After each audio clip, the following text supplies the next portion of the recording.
Génesis 37. Esta noche culminamos con esta serie de mensajes en cuanto al perdón. No es que sea la última vez que vamos a hablar del tema, en otras ocasiones vamos a hablar, pero yo creo que hemos cubierto bastante terreno. Yo por lo menos he podido aprender muchísimas cosas al respecto. Y en esta noche yo creo que lo que vamos a ver nos afecta a todos nosotros. Nos afecta a todos nosotros. Y les voy a decir por qué. Cuando nosotros tenemos consejería con mi esposa, con parejas, o con hermanos que tienen diferencias los unos con los otros, me llama la atención, basta que mencionemos la palabra perdón y reconciliación y se ponen a la defensiva como ustedes no se imaginan. Es como que molesta que siquiera traigamos ese tema en esa conversación. Siquiera sugerirlo ha producido también una reacción media contraria, hay contrariedad en las personas. Y estoy hablando de creyentes, esto es lo interesante de todo, estamos hablando de creyentes, estoy hablando de personas que dicen conocer a Cristo Jesús. Una cosa es que Dios nos perdone a nosotros, pero otra cosa es que nosotros tengamos que perdonar a otros. Y ahí es donde viene el asunto. En Santiago 3, versículo 2 nos dice que todos, fíjense, todos ofendemos muchas veces. No hay ninguno de nosotros que no ofendamos a alguien de alguna manera u otra. Nos dice que todos, absolutamente todos, es decir, que no hay ninguno de nosotros que no hayamos causado daño a una persona. Sin embargo, cuando nos ofenden a nosotros es otra historia. Que nosotros ofendamos, bueno, esperamos que exista una buena relación, pero el asunto es cuando nos hacen un daño a nosotros. Y aplicar los principios bíblicos que hemos estado mirando durante estas semanas, se hace difícil lo que es extender el perdón porque nuestra carne, nuestros deseos de poder sujetarse a la voluntad de Dios nos cuesta muchísimo. Y se complica mucho cuando nosotros nos acordamos sobre todo del daño que nos hicieron. Porque es algo que volvemos a repetirlo y a repetirlo y a repetirlo, lo queremos pasar por nuestra mente, nuestro corazón, y hay veces que el sentimiento, cada vez que nos acordamos de ese momento, es como que la presión se nos empieza a subir porque empezamos a rememorar todo aquello que nos hicieron en nuestra contra. Ahora, en la noche de hoy vamos a mirar, yo creo que un tema para hacer el cierre. Yo creo que es bastante interesante. Fue interesante para mí porque el asunto, la pregunta que yo me estaba haciendo es la siguiente: ¿qué pasa cuando no puedo olvidarme de lo que me han hecho? ¿Qué pasa cuando no me puedo olvidar de lo que me hicieron? Y eso es lo que vamos a estar viendo en esta noche. Así que vamos a ir a Génesis capítulo 37 y vamos a ver el versículo 4 y 5. Estamos por ver la historia de José, ¿se acuerdan ustedes? Sus hermanos tuvieron muchísimo celo de él a través de un sueño que él había tenido, y él comparte ese sueño. Y déjenme decirles la reacción que produjo en aquellos hermanos, porque él dice que tuvo un sueño donde todos se arrodillaban delante de él, y los hermanos como diciendo: el menor de todos, y es que se espera que nosotros nos arrodillemos. Y ahí empieza todo el asunto. Ahora vean ustedes el versículo 4 y 5, y después vamos a ir al versículo 27 y 28. Y dice: y viendo sus hermanos que su padre lo amaba más que a todos sus hermanos, le aborrecían y no podían hablarle pacíficamente. Y soñó José un sueño y lo contó a sus hermanos, y ellos llegaron a aborrecerle más todavía. Ahora, versículo 27 y 28.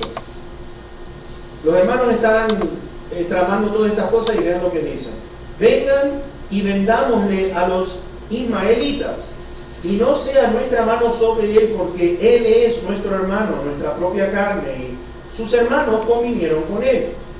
Y cuando pasaban los madianitas, mercaderes, sacaron ellos a José de la cisterna y le trajeron arriba y le vendieron a los ismaelitas por 20 piezas de plata y llevaron a José a Egipto. Ok, tenemos que entender un poquitito lo que está pasando aquí.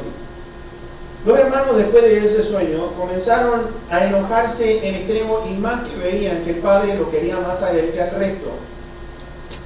Había celos.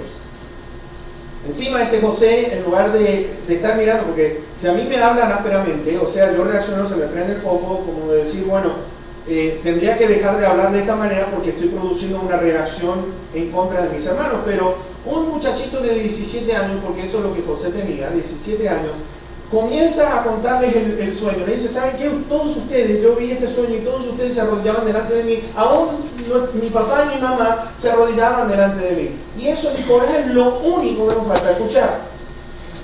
Entonces los hermanos dijeron, bueno, uno de ellos dijo, de la herramienta que tenían, vamos a matarlo. Vamos a matarlo, vamos a hacer como que fue un accidente. Pero uno dijo, no, es nuestra propia carne, vamos a hacer algo mejor. ¿Por qué no lo vendemos? Y fíjense en cómo deshacerse, imagínense en el corazón de este joven que sus propios hermanos lo hayan tirado en un pozo, después del pozo lo sacan para venderlo y se lo llevan para Egipto. Y es aquí donde empezamos a mirar el daño y la manera que nosotros registramos el mal.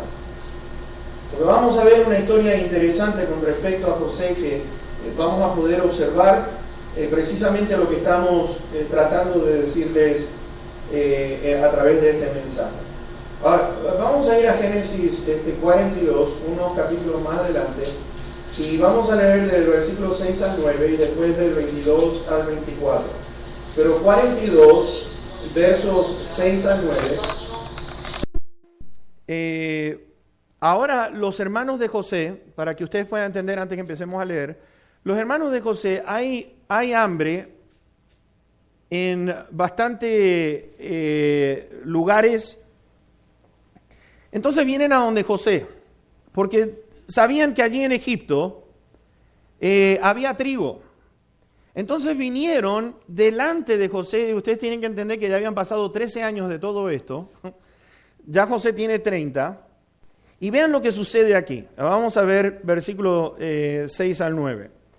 Y José era el señor de la tierra, quien le vendía a todo el pueblo de la tierra. Y llegaron los hermanos de José y se inclinaron a él rostro a tierra. Quieran o no, tuvieron que hacerlo, fíjense. Y José, cuando vio a sus hermanos, vean, los conoció, mas hizo como que no los conocía. Y les habló ásperamente. Y les dijo, ¿de dónde han venido? Ellos respondieron, de la tierra de Canaán para comprar alimentos. José, pues, conoció a sus hermanos, pero ellos no le conocieron. Entonces se acordó José de los sueños que había tenido acerca de ellos y les dijo, espías son, por ver lo descubierto del país han venido. ¿Ustedes quieren ver a una persona desquitarse? Acá lo vemos a José. Dijo, esta es mi oportunidad. Versículos 22 al 24. Entonces Rubén les respondió diciendo, ¿no les hablé yo y dije no pequen contra el joven y no escucharon? He aquí también se nos demanda su sangre.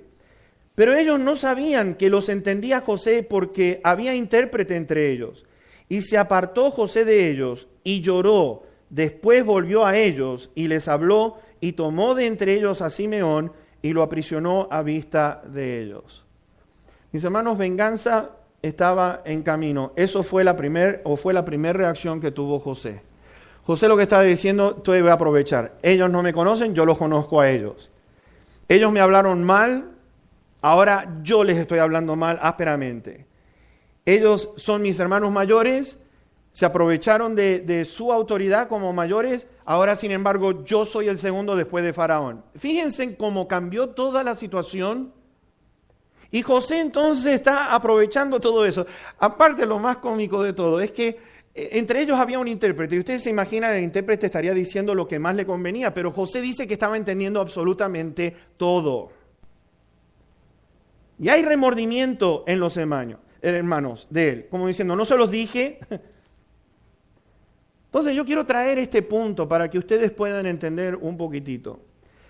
Tenemos que entender y necesitamos entender algo que es básico en cuanto a nuestro cerebro y nuestra memoria.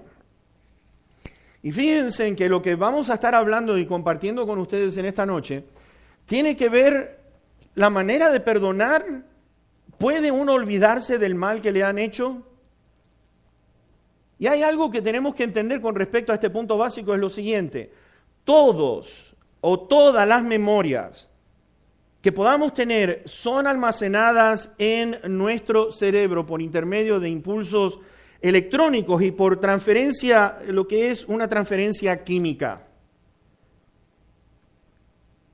Por lo tanto, nuestro cerebro, aunque ustedes no lo crean, puede archivar 600 memorias por segundo. Cada segundo que pasa hay 600 que están siendo almacenadas. Lo que más les interesan a ustedes, lo que más les importa en este momento, vamos a decir, de este cuarto, están 600 memorias siendo almacenadas por segundo. Todo dolor, por más fuerte que sea o cuanto más fuerte sea, hay algo que debemos de entender, es que queda permanentemente en nuestro cerebro. No hay manera de poder olvidarnos. Cuando alguien le dice, bueno, olvídate ya de lo que pasó, ¿qué es lo que quiere decir con eso? Y algo que tenemos que observar con respecto a lo que vamos a mirar en la palabra de Dios es que el perdonar no quita esta función normal en nosotros. Yo perdono, pero eso no quiere decir que mi memoria queda borrada cuando digo, bueno, te perdono, ya se terminó todo. Pero el asunto está, ¿qué pasa cuando está registrado en nuestra memoria? Y tenemos que observar que Dios lo diseñó así. Dios lo ha diseñado así. Lo interesante de notar es que en la salvación hay algo que debemos de observar, es que toca con todo aquello que tiene que ver con nuestro espíritu, pero nuestra mente, esa es otra cosa, porque nuestra mente, ¿se acuerdan ustedes? En Romanos 12 nos dice que debemos de renovar nuestro entendimiento. Nos dice la palabra del Señor que ahora tenemos la mente de Cristo. Y la mente de Cristo opera todo basado en lo que estoy observando a través de la palabra de Dios. Entonces, a medida que la palabra de Dios vamos caminando en el Espíritu, vamos entendiendo las cosas de lo que Dios quiere en cada uno de nosotros, eso va transformando nuestra manera de pensar. Fíjense, antes éramos así, ahora no somos así. ¿Por qué? Porque es la palabra de Dios que está cambiando, produciendo los cambios en nosotros. Antes nosotros era muy natural odiar, antes nosotros era muy natural el tener envidia o celos o rencor o odio, pero ahora no, todo eso ha sido sustituido porque por medio del Espíritu Santo, quien está en nosotros. Por eso Cristo Jesús dijo, les conviene que yo me vaya, porque si yo me voy va a venir el Consolador, y el Consolador quiere decir, Paracletos quiere decir uno que nos ayuda en todo el camino de nuestra vida, va a estar al lado nuestro para ayudarnos. Fíjense que Pablo le dice a Timoteo, le dice, este Espíritu Santo es uno de amor, de poder y de dominio propio. Antes estamos descontrolados, ¿se acuerdan? Cuando nos enojábamos era una cosa de cómo ventilar el enojo. Ahora tenemos al Espíritu Santo que nos da el amor que necesitamos. Ahora tenemos el Espíritu Santo que nos da el poder ¿para qué? Para poder dominar, tener dominio propio, que antes lo que me hacía enojar, ahora no nos tendría que hacer enojar. Así que cuando empezamos a ver todo esto, nuestra mente necesita venir para renovarse a diario. Presenten sus cuerpos cada día delante del Señor, sacrificio vivo, santo y agradable, para que nosotros podamos comprobar la perfecta voluntad de nuestra vida. Ahora, la pregunta que yo les quiero hacer a ustedes es esto. ¿Es Dios omnisciente? Es decir, que todo lo sabe, sí o no. ¿Puede Dios olvidarse de algo? No. Pero vamos a leer algunos pasajes que usted entonces va a decir, bueno, si no se puede olvidar, entonces, ¿qué es lo que la Biblia está realmente diciendo? Porque yo sé que algunos van a decir, bueno, aquí hay una